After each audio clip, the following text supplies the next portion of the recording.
Assalamualaikum warahmatullahi wabarakatuh. Perkenalkan, nama saya Siti Aisyah dengan NIM F1D1233038. Di sini saya akan menjelaskan tentang topik studi kasus peran eksplorasi geofisika pada eksplorasi air tanah. Dengan judul jurnalnya, Identifikasi sebaran aliran air bawah tanah atau groundwater dengan metode vertical electrical sounding atau VES konfigurasi Schlumberger di wilayah Cepu, Blora, Jawa Tengah. Berikut rumusan masalah dari jurnal tersebut, yaitu yang pertama, bagaimana sebaran air bawah tanah di wilayah Cepu, Kabupaten Blora.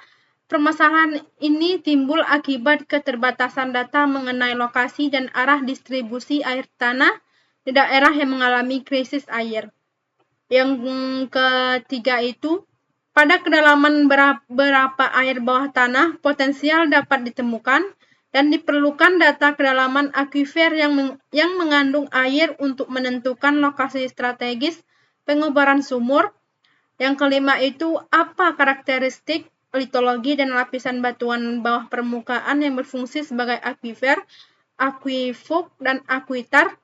Yang terakhir itu, hal ini penting untuk memahami sistem geologi yang mempengaruhi keberadaan dan pergerakan air tanah. Berikut ini adalah tujuan dari jurnal yang saya ambil. Yang pertama itu menentukan letak dan kedalaman air bawah tanah potensial di wilayah Cepu untuk mengetahui pada kedalaman berapa air tanah dapat dimanfaatkan secara efektif.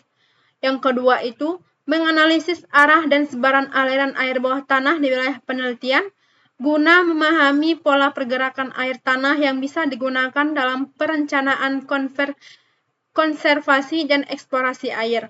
Dan yang terakhir itu mengidentifikasi karakteristik litologi dan tipe lapisan batuan bawah tanah agar diketahui lapisan yang bersifat menyimpan, mengalirkan, atau menghemat air tanah. Yang dimaksud itu adalah akuifer, akuitar, dan akuifuk. Berikut saya ambil sumber acuan, yaitu yang pertama, jurnal utamanya dari Romandah Kusuma Nur Febriana, Eko Minarto, dan FX Yudi Triyono. Tahun jurnalnya itu tahun 2017, yang berjudul jurnalnya Sains dan Seni ITS. Dan referensi pendukung jurnal ini ada Anggraini 2004, yaitu judul jurnalnya Aplikasi Metode Geolistrik Resistivity untuk Mendeteksi Air Tanah, Jamber, Universitas Jamber. Yang kedua itu Hendra Jaya, Lili, dan Arif Idam. Tahunnya 1990, Geolistrik Tahanan Jenis. Dari Bandung, Laboratorium Fisika Bumi ITB. Yang selanjutnya saya akan membahas tentang studi literaturnya. Air tanah adalah sumber penting bagi kebutuhan hidup, terutama di daerah krisis air seperti Blora dan Tasikmalaya. Menurut Todd 1959, air tanah tersimpan dalam lapisan akuifer seperti batu pasir atau kerikil yang memiliki pori-pori besar. Selanjutnya, untuk mengetahui keberadaan air tanah, digunakan metode geolistrik resistivitas konfigurasi Schlumberger yang mampu mendeteksi variasi resistivitas bawah permukaan secara vertikal menurut Hendra Jaya dan Arif tahun 1990. Nilai resistivitas rendah umumnya menunjukkan zona jenuh air. Selanjutnya, penelitian di Cepu ini dari Febriana et al. Tahun 2017 dan Karanglayung dari Ramdhani et al. Tahun 2019 menunjukkan bahwa batu pasir berfungsi sebagai akuifer, lempung sebagai akuifuk, dan lanau sebagai akuitar. Kedua studi menegaskan pentingnya metode geolistrik dalam menentukan lokasi potensial air tanah. Dan yang terakhir, selain proyeksi kebutuhan air bersih juga menjadi perhatian penting di Karanglayung. Misalnya, ketersediaan air hanya mencukupi 30% dari kebutuhan tahun 2008 menandakan perlunya eksplorasi dan pengelolaan sumber air secara optimal. Selanjutnya, saya akan membahas tentang hasil dan diskusi. Potensi keberadaan air bawah tanah di wilayah Cepu, Blora, Jawa Tengah ditemukan pada kedalaman 40 meter sampai 60 meter dari permukaan tanah. Air tanah pada kedalaman ini memiliki nilai resistivitas sebesar 0,79 sampai 4 ohm meter, khususnya pada titik P1.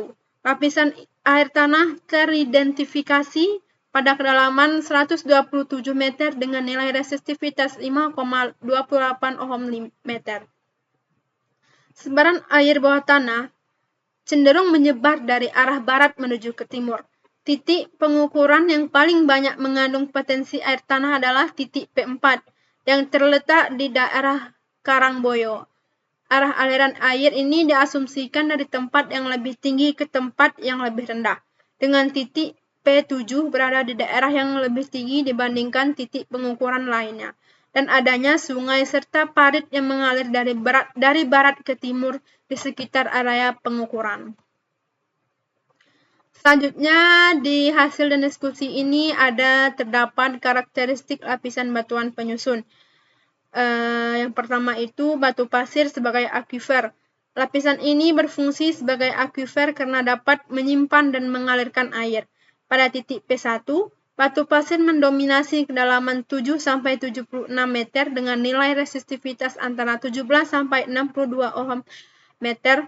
Aquifer tak tertekan berupa lapisan batu pasir ini berada di bawah lapisan kedap air, batu lempung, dan diasumsikan sebagai daerah resapan air hujan yang paling banyak.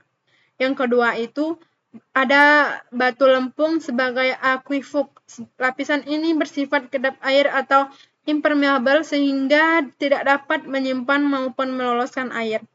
Pada titik P1, batu lempung ditemukan pada permukaan tanah hingga kedalaman 3 sampai 3,04 meter dengan kisaran nilai resistivitas 2 sampai 13 ohm meter.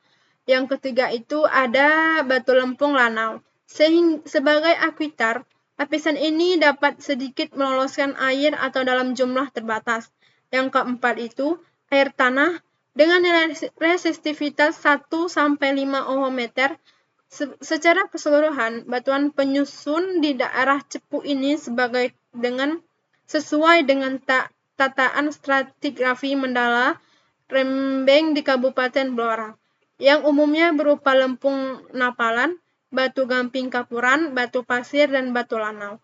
Aquifer ditemukan hampir di seluruh wilayah pengukuran dengan ketebalan yang bervariasi. Namun, tidak semua pori batuan aquifer terisi penuh oleh air.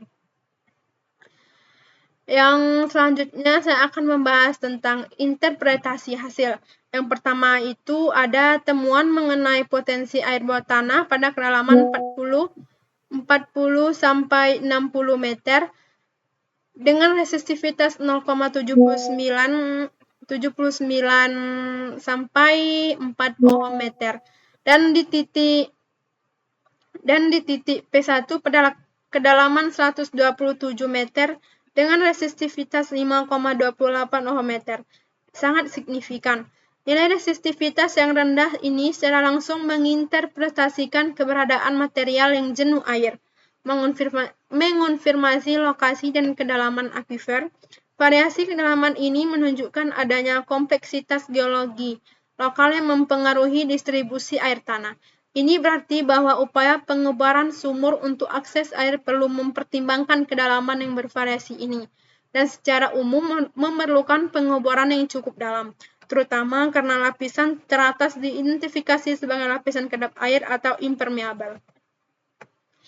Selanjutnya, yang kedua itu sebaran air bawah tanah dari arah barat ke timur mengidentifikasikan adanya pengaruh gradien topografi dan hidrologi.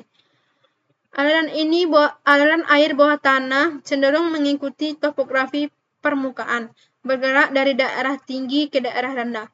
Keberadaan sungai dan parit yang juga mengalir dari barat ke timur di sekitar area pengukuran semakin memperkuat interpretasi ini, menunjukkan bahwa sistem air permukaan dan bawah permukaan saling terkait dan mempengaruhi pola aliran. Titik P4 di desa Karangboyo yang memiliki potensi air tanah paling banyak menginterpretasikan bahwa area tersebut mungkin memiliki karakteristik geologi yang paling optimal untuk akumulasi air tanah, seperti ketebalan akuifer yang lebih besar atau kondisi resapan yang lebih efektif. Dan yang ketiga itu identifikasi karakteristik lapisan batuan penyusun sebagai batu pasir atau akuifer. Batu lempung itu sebagai akuifuk dan lempung lanau itu sebagai akuitar sangat krusial dalam memahami sistem akuifer di daerah tersebut.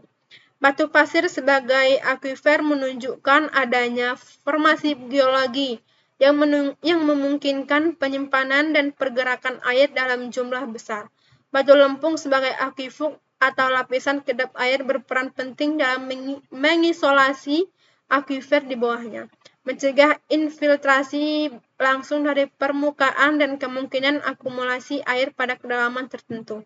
Lempung lanau sebagai akuitar menunjukkan adanya lapisan semi-permeabel yang masih bisa meloloskan air dalam jumlah terbatas, yang bisa berperan dalam menahan air di atas lapisan akuifuk yang lebih tebal.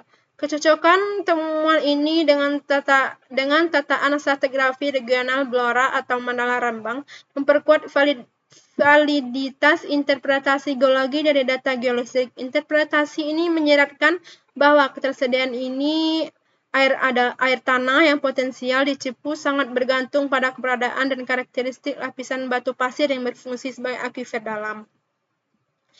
Berikut adalah contoh dari penemuan atau pembahasan dari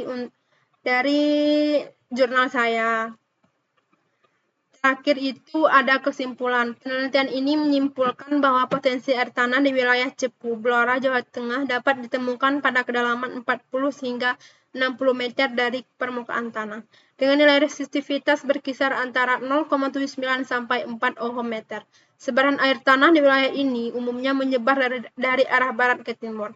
Titik yang menunjukkan potensi air tanah paling tinggi adalah titik P4 yang terletak di Desa Karangboyo. Karakteristik lapisan batuan penyusun di wilayah Cepu terdiri dari batu pasir yang berfungsi sebagai akuifer, batu lempung sebagai akuifuk, lempung lanau sebagai akuitar, dan air tanah itu sendiri. Yang terakhir adalah saran. Yang pertama, lakukan eksplorasi lebih intensif di titik P4 karena potensi air tanah di sana sangat tinggi. Yang kedua itu validasi hasil geolistrik dengan pengeboran sumur untuk memastikan ketersediaan dan kuantitas air tanah. Yang ketiga itu buat peta hidrogeologi detail untuk pemahaman komprehensif sistem akuifer di seluruh wilayah Cepu. Yang keempat itu sosialisasikan kebutuhan pengeboran dalam kepada masyarakat mengingat akuifer berada pada kedalaman 40-60 meter dan adanya lapisan kedap air di atasnya. Yang kelima itu kembangkan rencana manajemen air berkelanjutan untuk mencegah penipisan akuifer dan mengatasi krisis air di Blora. Sekian presentasi dari saya, lebih dan kurang saya mohon maaf. Saya tutupi dengan Assalamualaikum warahmatullahi wabarakatuh.